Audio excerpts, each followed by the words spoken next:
Welcome to this segment where we honor the diversity of people in our community, people like us. Tonight we welcome Pamela Calvert, Campaign Director, Not in Our Town, of the Working Group. Pamela, thanks so much for joining us tonight. Well, thanks so much for having me. Really appreciate having you on, and especially because of what this is all about. Not in Our Town is a national movement that encourages community response to hate crimes. Tell us about this, please. This is very important. Well, we're an Oakland-based production company for public television, and about 10 years ago we discovered a particular story of a community responding to hate crimes, and we did a short half-hour documentary about it that went out on national PBS. It ended up having this incredible inspirational effect on communities all over the country that started this national Not in Our Town movement, so that one community after another would pick up this story and say, we can do this too. Whether we're going to have something where we say we've had a hate crime and we're going to say we aren't going to have this kind of thing in our town, or whether we've never had something like this in the past. Not in Our Town. That was a direct quote from someone who came to a community newspaper saying that they wouldn't allow having this hate crime. Is that correct? Yes. In Billings, Montana in 1995, a little boy had a chunk of concrete thrown through his window. He'd put a menorah there for the holidays. And his mother went to the newspaper and said, this is not the kind of thing I will have in the town where I grew up. The newspaper printed the menorah in the paper, and by the end of the year, 10,000 households had put this in their windows in Billings, Montana, which only has 30,000 people.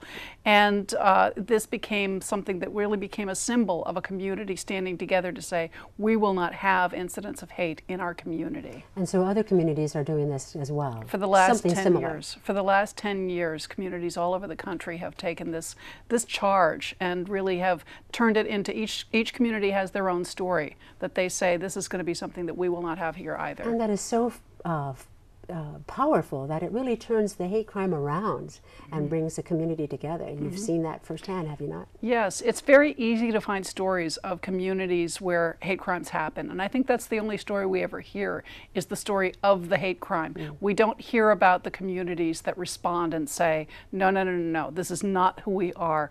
We are decent human beings. We think that, as a matter of fact, human decency can be normative, yes. And we feel like we can stand together on this, whether it's the mayor, the chief of police, the schools, the business community. We really see this kind of a model of leadership standing together to say this is going to be the kind of thing that we will have as the tone that we set for our whole community. Well, I like that you said about the community. Here in Palo Alto, there's something happening too. Please explain that. Yes, we did a show this past year on KQED TV called Not in Our Town, Northern California, which was about 5 communities in Northern California responding to hate crimes. And here in Palo Alto, it's a lot like a lot of towns in Northern California. We think we're very tolerant. It can't possibly happen here.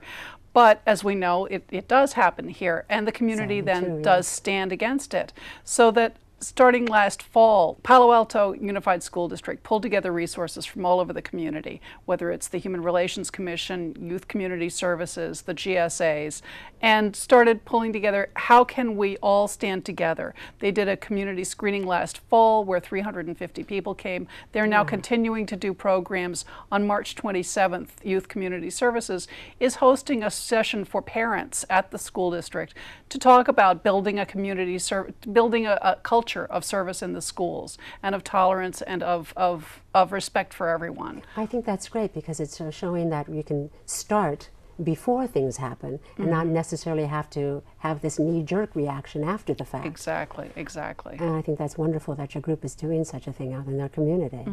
That's fantastic. Well, later on in the show we'll show a little bit of clips of that, and our viewers can enjoy that. As well as we'd like all of you to look on the screen right now for some further information about Not in Our Town and about the working group. So please check that out and stay tuned for more things coming from Not in Our Town and the working group in the future. Thanks, Pamela, so much for joining us tonight. Thank you so much. We really appreciate having you here. Okay.